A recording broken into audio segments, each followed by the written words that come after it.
Welcome to Survivor Angels, Lightcast edition.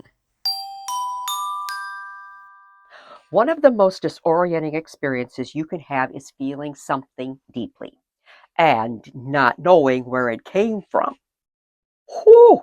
I've had moments where my mood shifted without any clear reason, where I just felt heavy or unsettled after being around certain people or in certain locations, or where an emotion came in so strongly that it felt personal, even though nothing in my life at that moment explained it. And like most people, my first instinct was always the same. Must be mine. So I would try to process it, understand it, fix it. I'm a big fixer, always have been. Not so much anymore, but fix it as if it originated within me. That's why we try to fix things. And sometimes that made sense. But other times it didn't. Not in any way, shape, or form. Because no matter how much I tried to trace it back, there was simply no clear starting point. That's when I started to question something that most people never think to question. What if not everything I feel belongs to me? It's not all about me. It's not all about you. It's about expanding your awareness beyond you. Because as your awareness deepens, you start to realize that you are not just experiencing your own internal state, you are constantly interacting with everything around you. People and places and environments and conversations, because there are all of these frequencies running through our lives, because we're energy, everyone else is energy, everything is energy. And all these things carry energy, and your system is designed to register it. Not in a dramatic or overwhelming way, just settle down, but in a subtle, continuous feedback that shows up as feeling. So when you walk into a room and suddenly feel heavy, or leave a conversation feeling absolutely drained, it doesn't always mean something changed within you. Sometimes it means you became aware of something that was already there. Not about you. The moment this became clear for me, I remember noticing this in a very specific situation, several actually, where I would feel completely fine. And then within minutes of being around someone or entering a certain environment, my internal state would shift. I would become agitated. I would become angry. I would feel even hurt. Or I would feel absolutely exuberant, ecstatic. And at first I assumed it was something that I needed to work through. But over time, I started to notice a pattern. The feeling didn't have a personal narrative. Let me repeat that. The feeling didn't have a personal narrative. It didn't connect to my thoughts or my life. It would appear quickly, and sometimes it would disappear just as quickly when I left. That's when I realized I wasn't always processing something internal. I was sensing something external. And right here is where we need to talk about the role of angels in discernment. This is another place where the presence of angels became very real for me, but not in the way most people expect. Didn't come through as messages or instructions. Came through as clarity.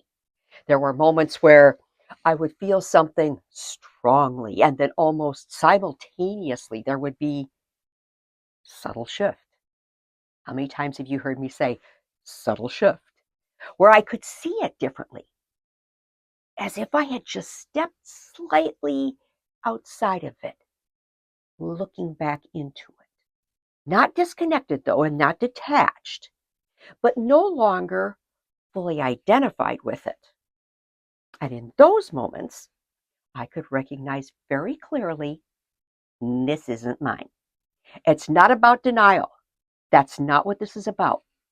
It's about clarity and discernment coming to the very real recognition this doesn't belong to me.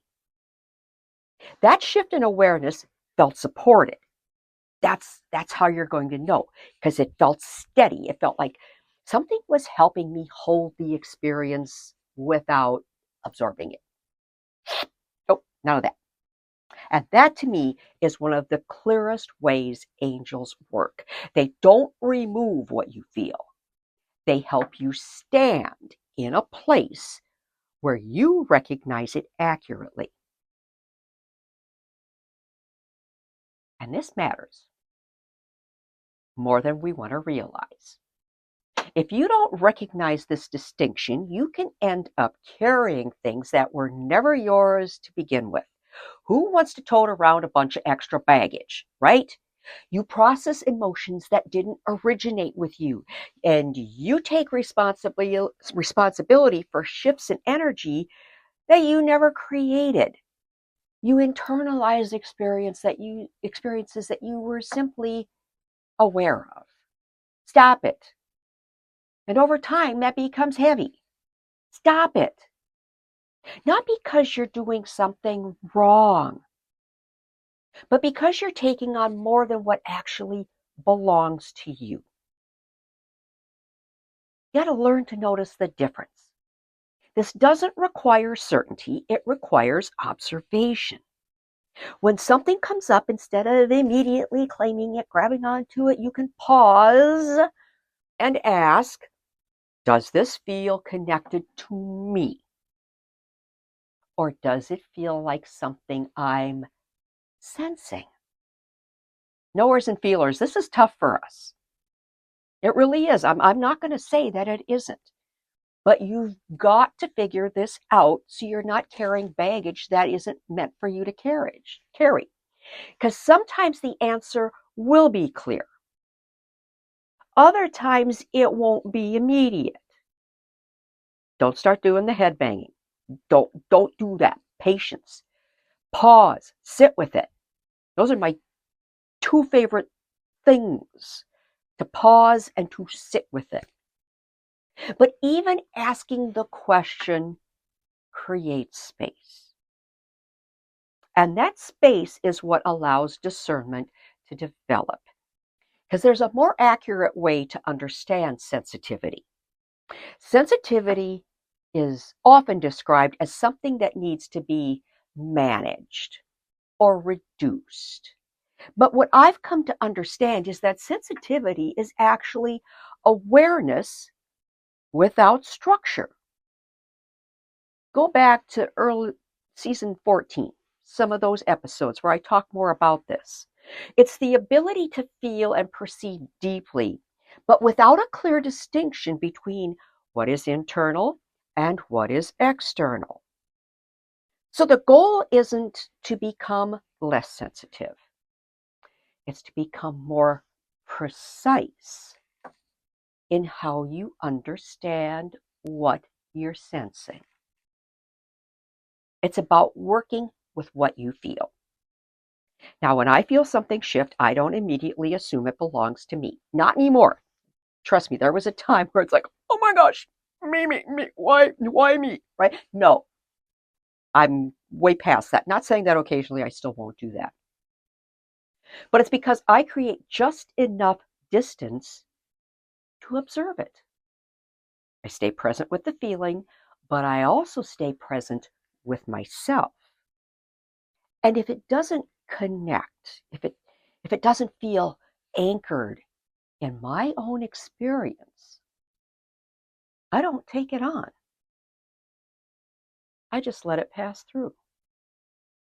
Not by pushing it away, but by not claiming it.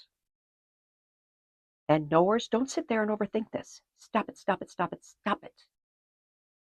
Because we need to integrate this into our daily lives. As you start to practice this, things begin to change in subtle but meaningful ways. You feel less overwhelmed in environments that used to drain you. It is amazing how you notice that because you recover more quickly from the interactions that once lingered. You start to feel more like yourself, even in situations where there's a lot happening around you. But you notice that, and that steadiness doesn't come from shutting down your awareness.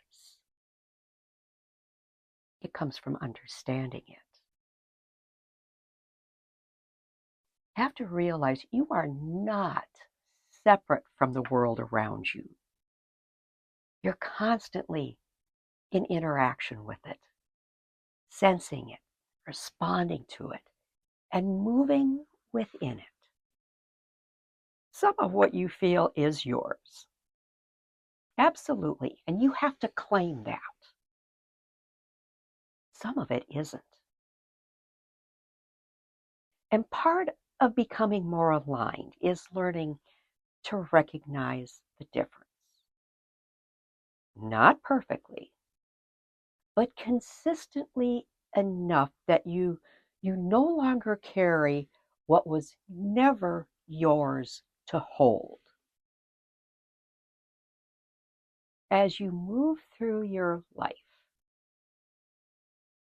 for your energy, you don't stop moving. Your life keeps moving.